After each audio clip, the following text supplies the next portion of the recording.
C'est une discussion que j'ai eue ce matin justement en consultation avec une thérapeute qui est dans le programme Symétrie. Discussion très intéressante parce que la première phase du programme, de toute façon la première phase de tout accompagnement, c'est de faire le tour de ce qui fait que nous sommes aujourd'hui. Alors je m'explique, c'est toujours le passé finalement qui est très très présent dans notre présent et surtout qui nous phagocyte le développement de toute entreprise bénéfique pour nous dans notre vie, dans le futur. Donc le passé est extrêmement présent et il s'agit toujours de poser, d'ancrer, de conscientiser, de mentaliser, si vous voulez, ce qui s'est passé dans son passé, toutes les victoires qu'on a eues sur nos démons intérieurs, et c'est de cette façon-là qu'on peut facilement, rapidement, surtout rapidement, et de manière indolore, mettre le doigt sur notre singularité, sur ce que nous sommes réellement. Alors on n'est jamais autosuffisant, on a toujours besoin de quelque chose, de quelqu'un, toujours, humainement c'est notre condition, mais il y en a qui s'expriment pour quelque chose, il y en a qui s'expriment contre quelque chose, il y en a dans la singularité, d'ailleurs c'est cristallisé autour du rejet de quelque chose,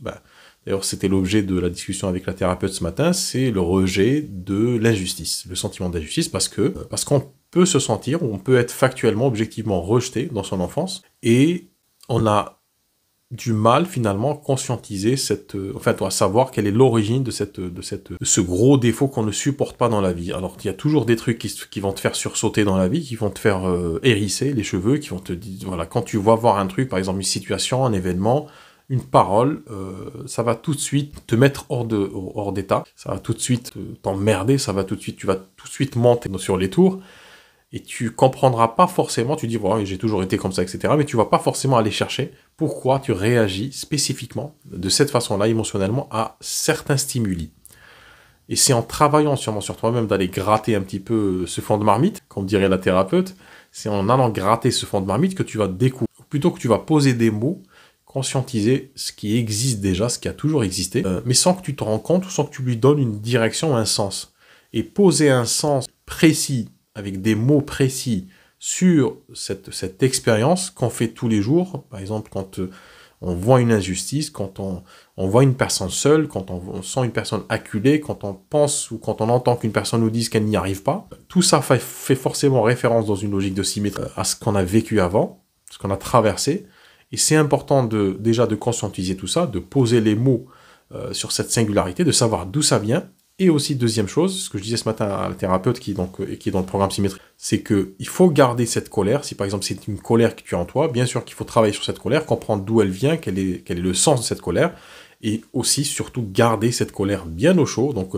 on va inverser un peu la mécanique. Au lieu que ce soit cette colère qui se serve de nous, qui nous phagocyte, qui nous vampirise, qui nous cannibalise, qui nous bouffe de l'intérieur, en fait, on va garder une partie de cette colère-là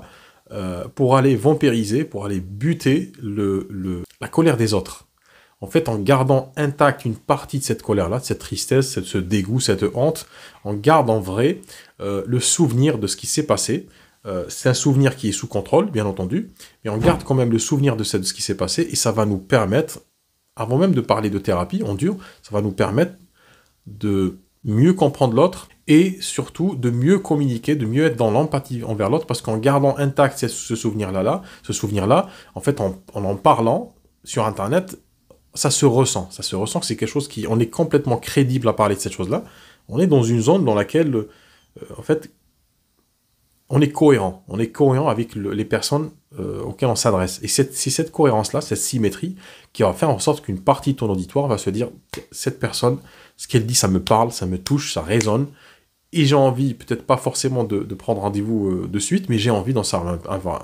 un peu plus. En fait, l'intention qu'a cette personne vis-à-vis de toi sur Internet va devenir de plus en plus importante. Tu vas sortir de l'anonymat et tu vas apparaître comme quelqu'un de singulier, dans le sens où tu fais pointer, finalement, tu pointes dans ta parole la singularité qu'ont ces personnes-là déjà dans leur vie. Donc, il y a des chemins qui vont se croiser à un certain moment, et c'est ces croisements de chemins qui font que la personne, in fine, va se dire, j'ai besoin de travailler sur moi-même, j'ai besoin de travailler par exemple sur cette colère, sur cette tristesse, sur la honte, etc. Et c'est cette personne-là, c'est cette personne ressource que j'ai identifiée comme une personne ressource qui va m'aider à faire ce travail. Là, le passé, il faut s'en sortir, bien entendu, il faut en sortir, mais il faut aussi en garder un petit peu sur soi pour pouvoir avancer, pour ne jamais oublier tout le chemin qu'on a fait, parce qu'on a toujours tendance à tout le chemin qui a été fait, déjà nous-mêmes. Et c'est difficile, tu ne peux pas parler à tes consultants, tes futurs consultants, si tu minimises toi-même le chemin qui est fait, parce que tu vas oublier quelque part le chemin qu'ils sont en train de faire. Donc c'est toujours important de travailler comme ça en cohérence, en symétrie avec soi-même, en miroir. Et si tu arrives à faire ça, tu vas voir ton activité va se développer dans le sens où il y a plus de personnes qui vont...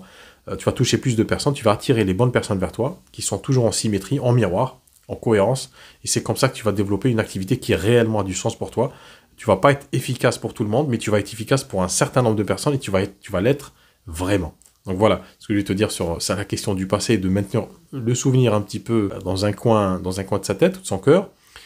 Si aujourd'hui tu veux développer ton activité et que tu penses ou que tu sens, que tu ressens que ton chemin n'est pas réellement aligné avec en partie toi-même et puis ton auditoire, ton audience, et que tu n'arrives pas finalement à toucher ces gens, à matcher avec ces gens, c'est peut-être qu'il faut réaligner certaines choses. Donc si ça t'intéresse, le programme Symétrie sur les rails depuis quelques jours, alors le tarif est en promotion, si ça t'intéresse. Je t'en dis tout ça en MP, si tu veux, en message privé, on pourra en discuter. Le tarif, il est de 890 € pour un paiement en plusieurs fois et de 790 € pour un paiement comptant. Donc,